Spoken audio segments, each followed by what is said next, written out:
కూర్చోండి sir, menu తీసుకొని వస్తా. సరే. Sir bill.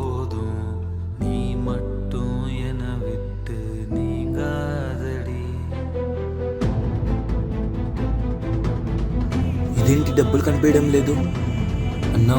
డబ్బులు ఎక్కడో పడిపోయినట్టున్నాయన్నా. నాకు తెలుసులే, నీలాంటి వాళ్ళకి చాలా మందికి చూసిన. రెస్టారెంట్లో తినాలని ఆశతో వచ్చి డబ్బులు ఏమైనా నటిస్తారు. బ్రో ఇవాళ మీదే అనుకుంటా. నాది కాదు. మీదే తీసుకోండి. సారీ బ్రదర్, ఏదో తప్పుగా అర్థం చేసుకున్నా.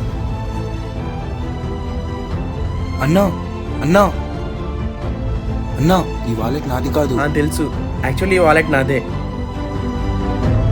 వెయిటర్ ఎందుకో మీతో గొడవ పడుతుంటే మీ డబ్బులు పోయినాయని అర్థమైంది, అందుకే నా పర్స్ అక్కడ వేసా.